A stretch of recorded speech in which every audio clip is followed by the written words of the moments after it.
आज हम स्टार्ट करने वाले हैं अगले मॉडल्स जो कल हमने बात करी थी। तो आज हम स्टार्ट करने वाले हैं कुछ आगे के मॉडल्स। अभी तक हमने देखा था कि इलेक्ट्रॉन की डिस्कवरी, प्रोटॉन की डिस्कवरी हो चुकी है। इसके बाद साइंटिस्ट ने आगे अपनी रिसर्च स्टार्ट करी। बहुत सारे साइंटिस्ट थे जो इस फील्ड में लगे हुए थे। सबसे पहले साइंटिस्ट के जो नाम थे, बहुत सारे साइंटिस्ट थे जो अपनी अपनी फील्ड में लगे पड़े थे। इसमें थॉमसन साहब भी थे, इसमें रदरफोर्ड भी थे, इसमें क्यूरी थे, ठीक है, इसमें बैक्यूरेल थे,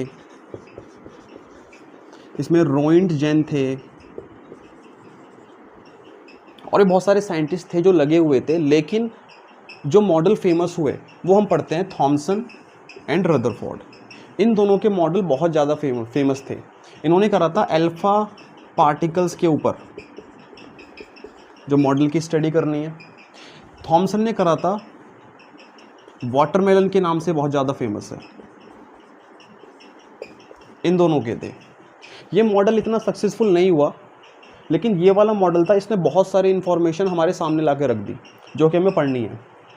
तो सबसे पहले हेडिंग लगाएंगे थॉमसन एटॉमिक मॉडल। सबसे पहले हमें पढ़ना है आज थॉमसन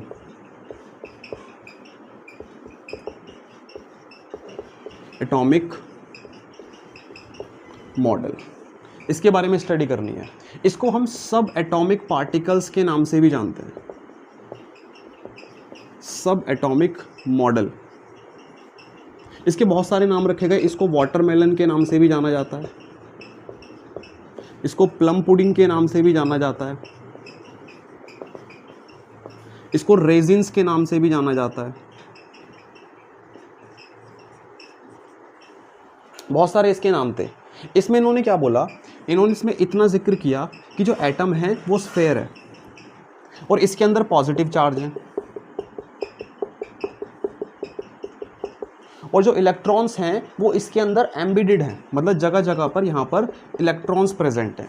सिर्फ इतनी इंफॉर्मेशन दी। क्या बोला इन्होंने, it is a sphere of positive charge and electrons are embedded into it. कि ये एक पॉजिटिव चार्ज का स्फेयर है जिसके अंदर इलेक्ट्रॉन्स है, इसके अंदर इलेक्ट्रॉन्स प्रेजेंट हैं, इलेक्ट्रॉन्स इसके अंदर रिवॉल्व हैं, क्या हैं, इन्हें कुछ इसका आइडिया नहीं था। सिंपल से एक एटम दिया, सिंपल सा एक मॉडल दिया कि ये क्या है, एक वाटरमेलन की तरह है, और जैसे वाटरमेलन की जो सीड्स होते हैं, जो उसके अंदर बीज होते हैं, प्रेजेंट होते हैं, ऐसे इलेक्ट्रॉन्स इसके अंदर प्रेजेंट हैं, और ये पूरा पॉजिटिव सा चार्ज से भरा हुआ है। अगली जो line the, atom is electrically neutral. ये इलेक्ट्रिकली न्यूट्रल है ना, इसको टच करने पे करंट नहीं लगेगा, मतलब ये इलेक्ट्रिकली न्यूट्रल है। इतनी बातें इन्होंने अपने मॉडल से हमारे सामने लाके रख दी। इसको नोट कर लें। अब इसके बाद आते हैं हम अपने अगले साइंटिस्ट पे, जिनका नाम है रदरफोर्ड। रदरफोर्ड ने बहुत ही ज़्यादा इंपॉर्टेंट अपना मॉडल दिया, और इस मॉडल ने बहुत सारी चीज़ों को हमारे सामने ला के रख दिया। और उसके बाद ये मान लो थ्योरीज़ की एकदम से ना बाहर आ गई, बहुत सारी थ्योरीज। इसके बाद थ्योरी पे थ्योरी निकल के आती रही। हर साइंटिस्ट ने ड्रॉबैक्स भी इनके ढूंढे कि इनके क्या क्या ड्रॉबैक्स हैं। काफ़ी लोगों ने इनसे क्वेश्चंस किए कि आपके मॉडल में ये ड्रॉबैक है, ये ड्रॉबैक है। आगे फर्दर स्टडी करी, कुछ साइंटिस्ट ने फिर इन ड्रॉबैक्स का रीज़न बताया, उसको करेक्ट किया। लेकिन जो असली जो स्टार्टिंग हुई थी ना वो इस चैप्टर की, वो यहाँ से हुई थी। ये थ्योरी, जो ये एक्सपेरिमेंट किया गया था, that is really important. Rutherford साहब आए। रदरफोर्ड ने जो एक्सपेरिमेंट किया था अपना, वो अल्फा पार्टिकल्स पर किया था। कुल मिला के हम ये कहना चाहते हैं कि इन्होंने रेडियो एक्टिव एलिमेंट्स उठाए, रेडियो एक्टिव एलिमेंट्स। अब जिसको नहीं पता रेडियो एक्टिव एलिमेंट्स के बारे में, रेडियो एक्टिव एलिमेंट्स हमारे रेडिएशन एमिट करते हैं। क्या एमिट करते हैं? एनर्जीज एमिट करते हैं, और ये 3 तरह के होते हैं, या फिर हम बोल सकते हैं पार्टिकल्स एमिट करते हैं। That is alpha particles. 3 तरह के पार्टिकल्स एमिट करते हैं, alpha particles, beta particles and gamma ray. 3 चीज़ें एमिट करते हैं। अल्फा पार्टिकल्स क्या होते हैं? अल्फा पार्टिकल्स होते हैं जिसके ऊपर 2 प्रोटॉन प्लस 2 न्यूट्रॉन्स प्रेजेंट हों, इसे हम बोलते हैं अल्फा पार्टिकल्स। ठीक है, इतना रहने दो। जिसके पास 2 प्रोटॉन और 2 न्यूट्रॉन हो, इनकी पेनिट्रेशन जो पावर होती है, पेनिट्रेशन पावर,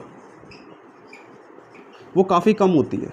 मतलब ये ऐसा नहीं कि किस चीज़ पे जाके ये स्ट्राइक करेंगे, एक रेडिएशन को एमिट करेंगे और जाके पेनिट्रेट कर जाएंगे उसके अंदर, नहीं, इतनी इनकी पावर नहीं होती। पावर क्या होती है इनकी? लो होती है। इसका मतलब आप कह सकते हो कि ये स्लो मूविंग होते हैं, ये इतना फास्ट मूव नहीं करते, स्लो मूविंग। इसके बाद आते हैं बीटा पार्टिकल्स पे। बीटा पार्टिकल्स हमारे फास्ट मूविंग इलेक्ट्रॉन्स होते हैं। फास्ट मूविंग इलेक्ट्रॉन बहुत ही फास्ट मूव करते हैं। और ये कहाँ से निकलते हैं? ये हमारे निकलते हैं from unstable nucleus. Unstable nucleus से निकलते हैं। जिस भी एलिमेंट का न्यूक्लियस अनस्टेबल होता है वो बीटा पार्टिकल्स को एमिट कर देता है। फास्ट मूविंग इलेक्ट्रॉन बहुत ज़्यादा फास्ट मूव करते हैं और इसी रीजन की वजह से इनकी हाई पेनिट्रेशन पावर होती है। हाई पेनिट्रेशन पावर होती है। गामा रेज क्या होती है? गामा रेज होती है हमारी इलेक्ट्रोमैग्नेटिक एनर्जी,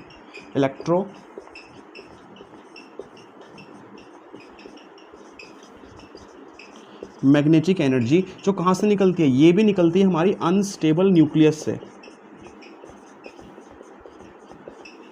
अनस्टेबल न्यूक्लियस से निकलती है। इसके बारे में अभी इतनी इन्फॉर्मेशन रखते हैं क्योंकि जो इसमें हमें पढ़ना है, रदरफोर्ड का जो मॉडल था उसमें हमें स्टडी करनी है अल्फा पार्टिकल्स के बारे में।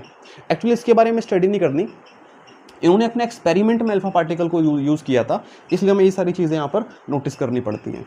ये काफ़ी रिच भी थे, रदरफोर्ड काफ़ी रिच साइंटिस्ट थे, तो उनके पास इनका असिस्टेंट भी था जिसका जो नाम होता है, असिस्टेंट का जो नाम था वो था इनका हैंस गीगर। Hence Geiger. और अगली चीज़ जो इन्होंने अपने एक्सपेरिमेंट में चीज़ों का यूज़ किया था, एक तो रेडियो एक्टिव एलिमेंट लिए थे और इन्होंने यूज़ किया था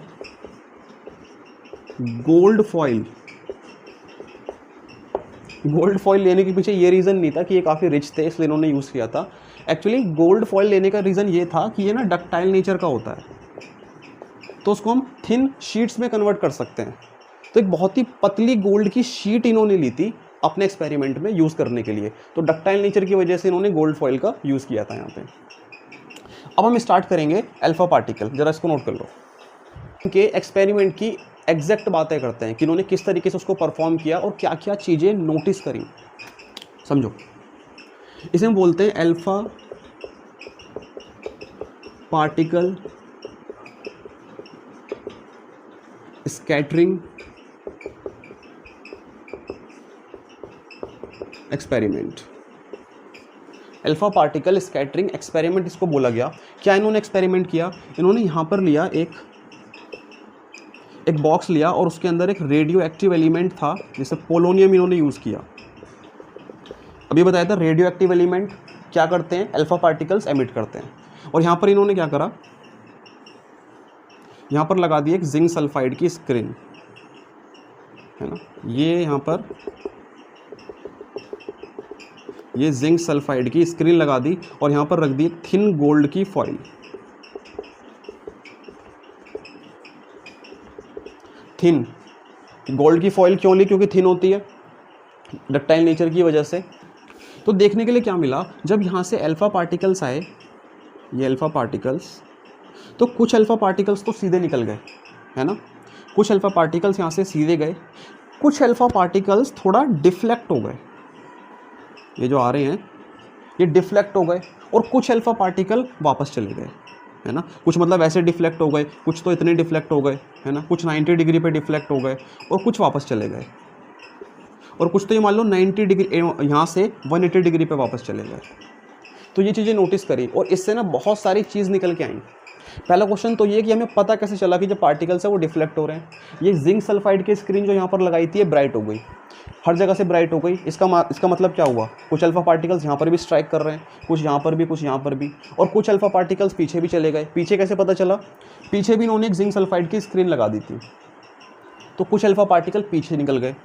अब हम जानते हैं जो अल्फा पार्टिकल्स होते हैं, जो हमारे पास अल्फा पार्टिकल्स हैं, इन पे +2 का चार्ज होता है और इनका मास होता है 4, है ना। +2 का चार्ज मतलब क्या? 2 प्रोटॉन और 2 न्यूट्रॉन, ठीक है, जब तक न्यूट्रॉन हमारे डिस्कवर हुए नहीं थे तो 2 प्रोटॉन का चार्ज मान के चल रहे थे इस पर। 2 प्रोटॉन है, अगर कुछ पार्टिकल्स डिफ्लेक्ट हो रहे हैं तो इसका मतलब क्या है कि इसके बीच में क्या प्रेजेंट है, इसके बीच में कोई पॉजिटिव चार्ज प्रेजेंट है, जिसकी वजह से क्या हो रहा है, रिपल्शन हो रहा है। पहला पॉइंट क्लियर। जो पार्टिकल सीधे निकल गए, इसका मतलब बीच में से जो है ये एटम है, जो गोल्ड की फॉइल है, जो उसके एटम्स हैं वो खाली हैं। तो सोचो ना भाई, यहाँ से पार्टिकल सीधे निकल गए, इसका मतलब क्या हुआ, बीच में कुछ है ही नहीं। मोस्ट ऑफ द पार्ट क्या एटम का खाली है, होलो है।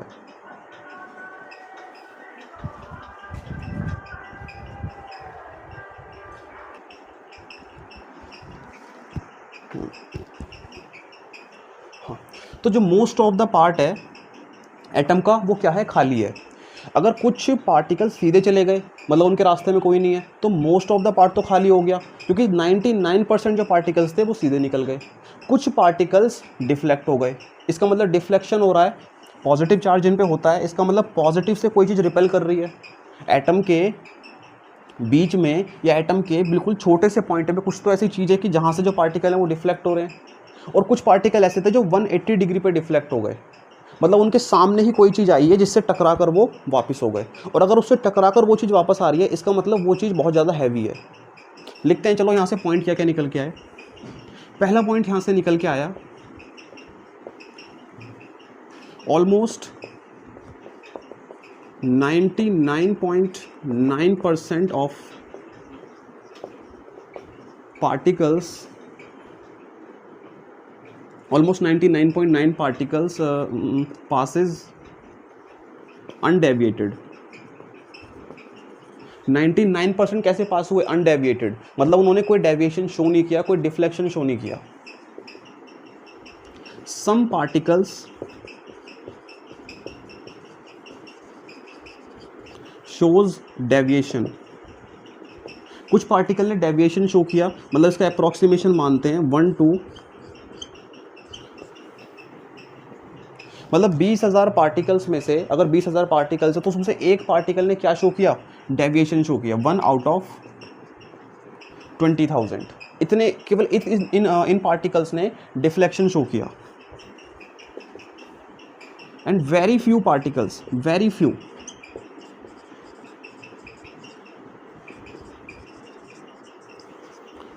Particles returns back.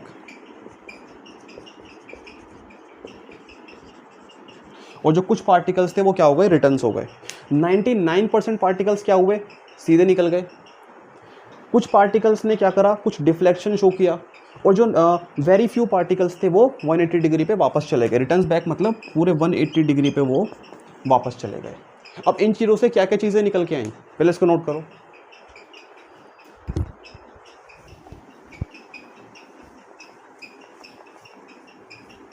चलो, अब यहाँ से जो कंक्लूजन निकल के आए, वो पहला कंक्लूजन क्या था, पहला कंक्लूजन ये था कि अगर 99% पार्टिकल सीधे निकल गए हैं बिना किसी डिफ्लेक्शन के, इसका मतलब most of the part of atom is hollow. जो ज़्यादातर पार्ट है एटम का वो क्या है, वो खाली है। ठीक है, मतलब उसके बीच में कोई भी प्रॉब्लम नहीं है। दूसरा, पार्टिकल्स, अगर कुछ पार्टिकल्स डिफ्लेक्ट हो गए, डिफ्लेक्शन शो किया, इसका मतलब देयर इज समथिंग, इसमें लिखो some positive charge resides in the center of atom। इसका मतलब एटम के सेंटर में, बहुत ही छोटी जगह पे, स्मॉल एरिया, क्या प्रेजेंट है, कोई पॉजिटिव चार्ज प्रेजेंट है जिसके रिपल्शन की वजह से ये चीज़ें ऊपर चली गई, वेरी स्मॉल, और जिसको नाम दिया गया न्यूक्लियस। अगला पॉइंट क्या आया, कुछ 180 डिग्री से वापस चले गए। अगर तुम सामने से जा रहे हो और तुम्हारे सामने ट्रक खड़ा है, तुम टकरा के क्या पीछे आ जाओगे, ऐसा तो नहीं तुम ट्रक को ही धकेल दोगे, मतलब क्योंकि ट्रक का वेट क्या है, बहुत ज़्यादा हैवी है। And there is something very heavy, there is very heavy, there is something very heavy in the atom। Atom में क्या है, कुछ बहुत ही ज़्यादा हैवी है, और वो हैवी चीज़ क्या है, न्यूक्लियस है। तो यहाँ से भी आ जाता है न्यूक्लियस का नाम, इस पॉइंट से भी आ जाता है, दोनों में से किसी से बोल सकते हैं, पर फाइनली न्यूक्लियस हमें मिल गया था। There is something very heavy in the atom. और इसके अप्रॉक्सीमेशन से, इसके इतने सारे डाटा से उन्होंने क्या निकाला, एटम का साइज़ निकाला और न्यूक्लियस का साइज़ निकाल दिया। इतनी सारी जो कैलकुलेशन वो कर रहे थे यहाँ पर कि कितने पार्टिकल्स डिफ्लेक्ट हो रहे हैं, यहाँ से देखा डिफ्लेक्शन इतना ज़्यादा शो हो रहा है, तो उसके अकॉर्डिंग ना कुछ कैलकुलेशन करके इन्होंने इसका साइज़ निकाला। और यहाँ से इसका साइज़ क्या आया, इन्होंने कहा साइज़ ऑफ एटम अगर 10⁻⁻10 मीटर है, तो जो साइज़ ऑफ न्यूक्लियस है वो आपका आएगा 10⁻⁻14 मीटर। मतलब जो न्यूक्लियस है, या जो हम बोलेंगे कि जो एटम है, वो इससे लगभग 10,000 गुना बड़ा है। इतना डिफरेंस है इनके साइज़ में, है ना। क्योंकि ये पता कैसे लगाया कि कुछ पार्टिकल ही डिफ्लेक्ट हुए ना, कुछ ही पार्टिकल डिफ्लेक्ट हुए। अब जितने एरिया में से डिफ्लेक्शन शो हो रहा था, उन्होंने इस एरिया का पूरा साइज़ निकाला, उसका साइज़ निकल के कितना आया, -14। और जो पार्टिकल्स अनडेविएटेड थे, जो डेविएट नहीं हो रहे थे, उसका जब एरिया निकाला वो 10⁻⁻10 मीटर आया। तो यहाँ से हमें आइडिया लगा कि न्यूक्लियस का जो साइज़ है वो बहुत ही ज़्यादा छोटा है, एटम से 10,000 गुना छोटा साइज़ है। और इन्होंने क्या पॉइंट दिए, इन्होंने बोला कि number of proton is equals to number of electron. जितने नंबर ऑफ प्रोटॉन हैं उतने ही नंबर ऑफ इलेक्ट्रॉन्स है, क्योंकि वो न्यूट्रल है ना, इलेक्ट्रिकली न्यूट्रल है, छूने पे उस पर करंट वरंट कुछ फील नहीं होता, देन इलेक्ट्रिकली न्यूट्रल है। अभी तक न्यूट्रॉन्स की बात नहीं आई है यहाँ पर। Number of proton equal to number of electron. इतना सारा डाटा इन्होंने दिया। और सबसे इंपॉर्टेंट लाइन जो इन्होंने दी, इन्होंने बोला कि इलेक्ट्रॉन्स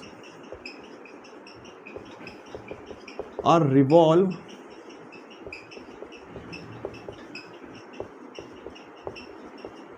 अराउंड द न्यूक्लियस। इन्होंने कहा जो इलेक्ट्रॉन्स है ना, वो न्यूक्लियस के अराउंड रिवॉल्व करते हैं। अब ये सोचने वाली बात थी कि इस डाटा से ये चीज़ कैसे पता लगाई गई कि इलेक्ट्रॉन्स जो हैं वो न्यूक्लियस के अराउंड रिवॉल्व कर रहे हैं। पर ये लाइन इन्होंने बोल दी, स्टेटमेंट इन्होंने दी, electrons are revolve around the nucleus. पहले इसको नोट करो, फिर बात करते हैं। हो गया नोट? चलो,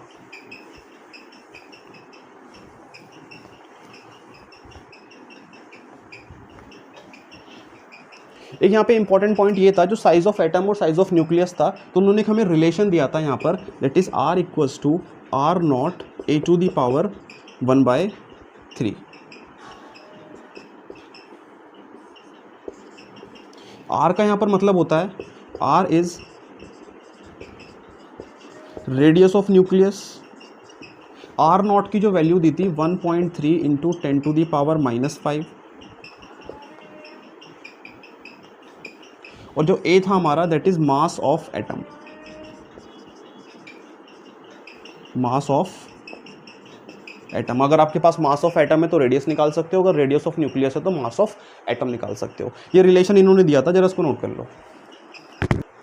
अब आते हैं इस पॉइंट पे, electrons are revolve around the nucleus. इसका पता कैसे लगाया? अब देखो, जो इलेक्ट्रॉन्स हैं उन पर होता है नेगेटिव चार्ज, और जो बीच में पॉजिटिव चीज़ है, उस जो न्यूक्लियस है उस पर क्या है, पॉजिटिव चार्ज। इन दोनों के बीच में क्या लगेगा? Electrostatic force of attraction. Electrostatic force of attraction. तो अगर इलेक्ट्रोस्टैटिक फोर्स ऑफ अट्रैक्शन इनके बीच में लग रहा है, ये पॉजिटिव चार्ज इलेक्ट्रॉन्स को अपनी साइड खींच रहे हैं, तो फिर तो इलेक्ट्रॉन्स को इसके अंदर गिर जाना चाहिए। पर ऐसा तो हो नहीं रहा, क्योंकि अगर ये इसके अंदर गिर गए तो हमारा एटम क्या हो जाएगा, डिस्ट्रॉय हो जाएगा पूरा। पर ये इसके अंदर गिर नहीं रहे। इसका मतलब क्या है, जो इलेक्ट्रोस्टैटिक फोर्स ऑफ अट्रैक्शन है, जो इलेक्ट्रोस्टैटिक फोर्स है, ये इस फोर्स को यूज़ कर रही है एज अ सेंट्रीफ्यूगल फोर्स।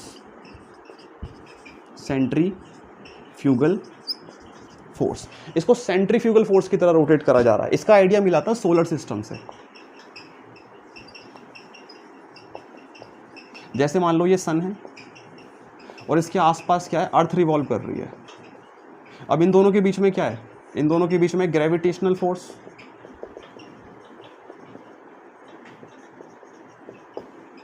अगर ग्रेविटेशनल फोर्स है तो सन क्या करेगा, अर्थ को अपनी साइड खींच लेगा, और अर्थ क्या हो, सन के अंदर गिर जाएगी। लेकिन ऐसा होता नहीं है, क्योंकि जो ये ग्रेविटेशनल फोर्स है, ये इसको किसकी तरह यूज कर रही है, as a centrifugal force. Centrifugal force की तरह इसको यूज़ कर रही है, और इसलिए तो बोलते हैं एनर्जी कंजर्व है। ग्रेविटेशनल फोर्स किस में कन्वर्ट हो गई? सेंट्रीफ्यूगल फोर्स में। एनर्जी का कोई लॉस नहीं हुआ, एनर्जी क्या होती है? कंजर्व होती है।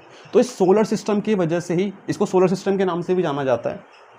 इसकी वजह से इन्हें आइडिया मिला कि जो इनके बीच में इलेक्ट्रोस्टैटिक फोर्स है ना, इसका मतलब ये कन्वर्ट किस में कर रहा है? इसको सेंट्रीफ्यूगल फोर्स में कर रहा है। जैसे मान लो एक धागा लो, उस पर पत्थर को बांध दो, और उस पर अगर हम घुमाएंगे तो उसको हम अपनी साइड खींच रहे हैं, लेकिन वो आता नहीं है। वो क्या करता है? उस फोर्स को वो सेंट्रीफ्यूगल फोर्स में कन्वर्ट कर लेता है। अब जैसे उसको घुमाएंगे ना, हम उसको अंदर की साइड खींच रहे हैं, लेकिन जो वो फोर्स है वो उसको रोटेट करने लग जाती है, समझ रहे हो? मतलब वो सेंट्रीफ्यूगल फोर्स में कन्वर्ट कर देता है। तो ऐसी सेम यहाँ पर प्रोसेस चल रही थी। तो इलेक्ट्रॉन्स क्या कर रहे हैं? इसके अराउंड रिवॉल्व कर रहे हैं, इसको यूज़ कर रहे हैं एज अ सेंट्रीफ्यूगल फोर्स की तरह। अब यहाँ से इसके बाद भी बहुत सारे क्वेश्चंस उठाए गए, पहले इतना नोट करो। चलो हो गया।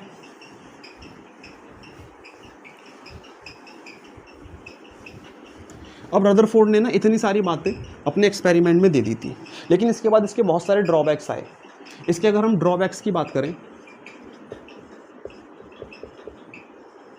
तो पहला जो उसका ड्रॉबैक है that is Maxwell theory. Maxwell साहब ने कुछ क्वेश्चन अराइज किए। इन्होंने क्या क्वेश्चन अराइज करे? इन्होंने बोला अगर न्यूक्लियस है और इलेक्ट्रॉन इसके आसपास घूम रहे हैं, न्यूक्लियस के आसपास इलेक्ट्रॉन घूम रहे हैं, तो कहीं ना कहीं इसकी वेलोसिटी चेंज होगी। मान लो v वेलोसिटी से मूव कर रहे हैं, अगर वेलोसिटी चेंज हो रही है, क्योंकि वेलोसिटी क्या होती है? वेक्टर क्वांटिटी जो डायरेक्शन पे डिपेंड करती है। अगर इसकी डायरेक्शन चेंज हो रही है इसका मतलब क्या है? ये हमारा एक्सेलरेटेड मोशन है। एक्सेलरेटेड मोशन, क्योंकि एक्सेलरेशन क्या होता है? Change in velocity upon time. तो डायरेक्शन चेंज हो रही है, वेलोसिटी चेंज हो रही है, और अगर वेलोसिटी चेंज हो रही है तो एक्सेलरेटेड मोशन हो गया। और एक्सेलरेटेड मोशन है, इसका मतलब क्या है? ये एनर्जी को लूज करेगा,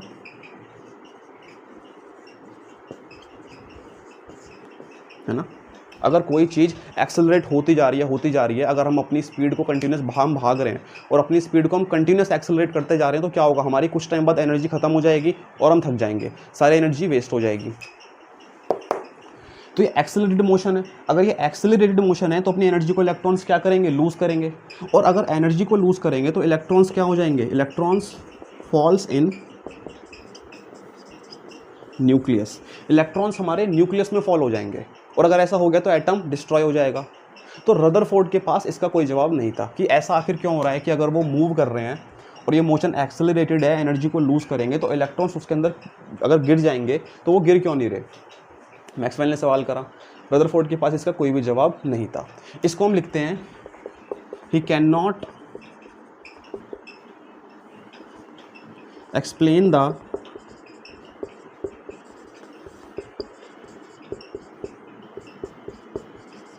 स्टेबिलिटी ऑफ एटम। ये एटम की स्टेबिलिटी को नहीं बता पाए थे कि जो एटम है वो स्टेबल है क्यों, आखिर वो उसके अंदर फॉल क्यों नहीं कर रहा, क्या रीज़न है इसके पीछे, इसको वो नहीं समझा पाए थे। दूसरा था कि could not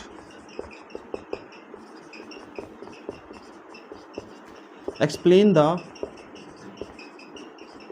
atomic spectrum. Atomic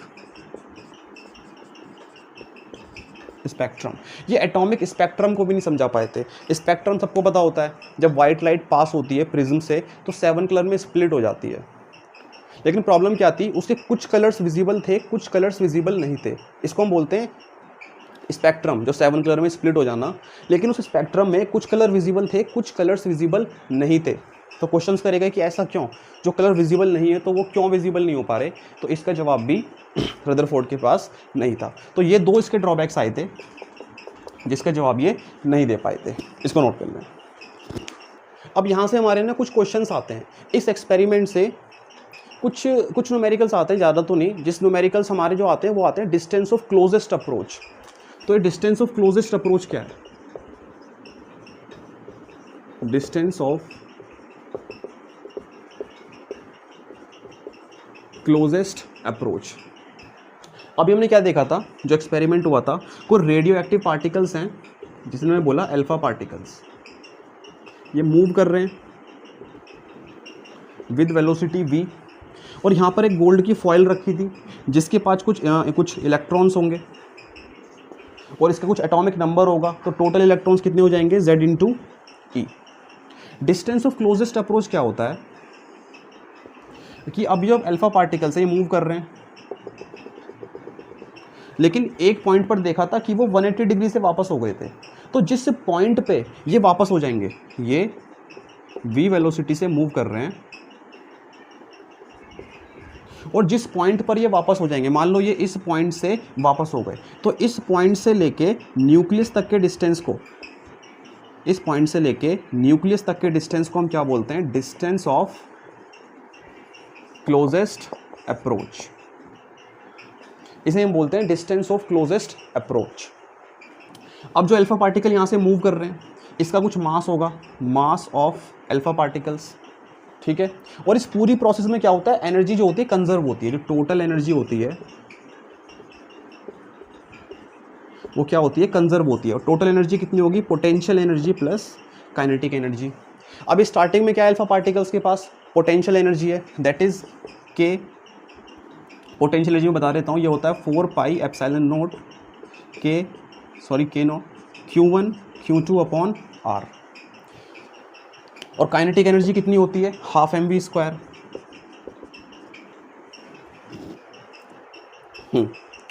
अब पोटेंशियल एनर्जी कितनी होगी, पहले काइनेटिक की बात कर लेते हैं। यहाँ पर हाफ मास किसका, अल्फा पार्टिकल्स का, v किसकी, v² किसका, अल्फा पार्टिकल्स का, क्योंकि मूव कर रहे हैं।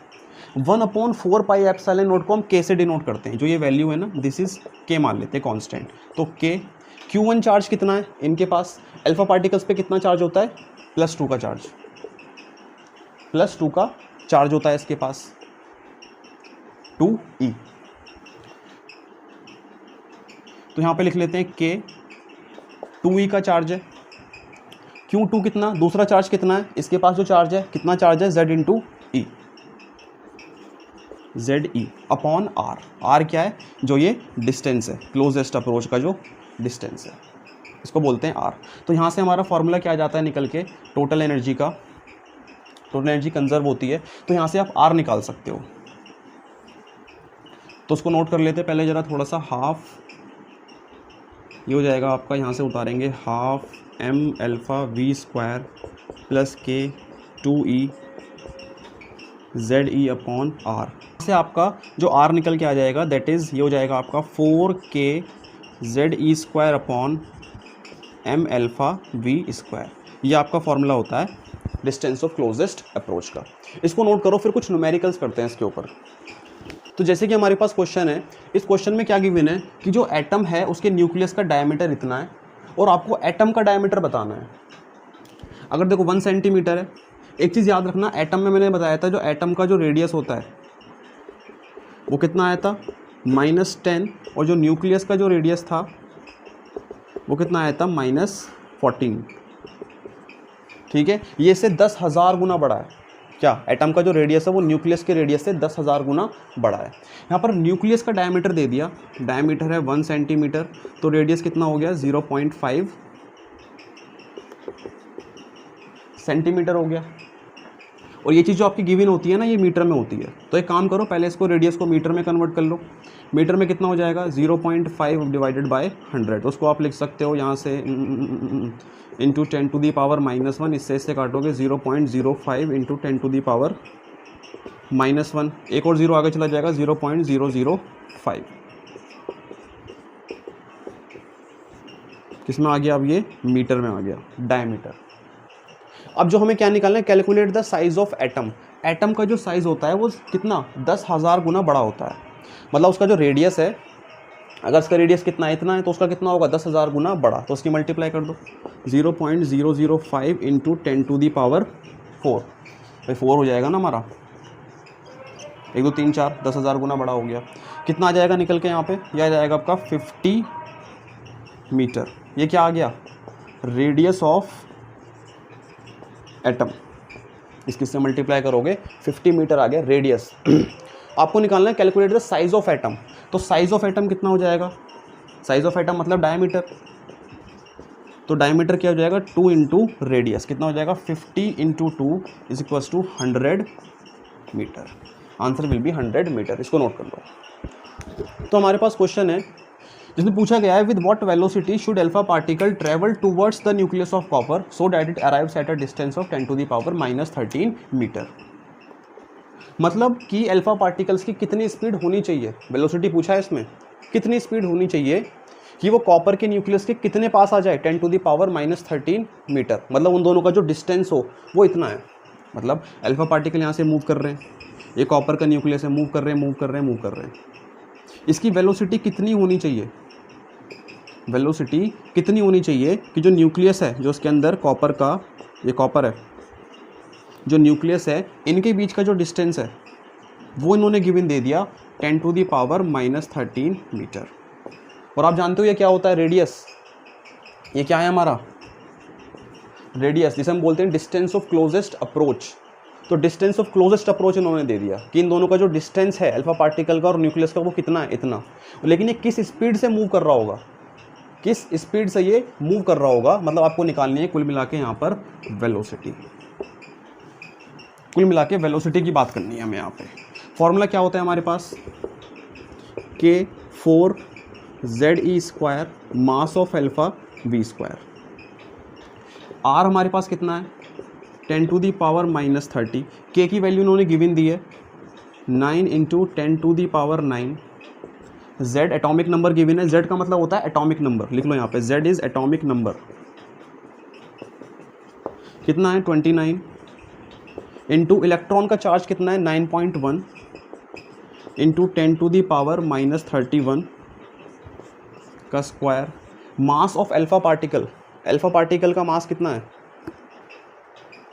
अच्छा यहाँ पर चार्ज आएगा, सॉरी, चार्ज ऑफ इलेक्ट्रॉन कितना है 1.6 इंटू 10⁻⁻19। मास कितना है अल्फा पार्टिकल्स का 9.1 इंटू 10⁻31। वेलोसिटी आपको निकालनी है इंटू V²। तो V² को उधर ले जाओ, इसको सॉल्व कर दो, तो जो उसका आंसर आता है V² का वो आएगा आपका 6.2 इंटू 10⁻⁻8 मीटर पर सेकेंड। तो इस तरह के क्वेश्चन आ जाते हैं डिस्टेंस ऑफ क्लोजेस्ट अप्रोच में, इसको नोट कर लें।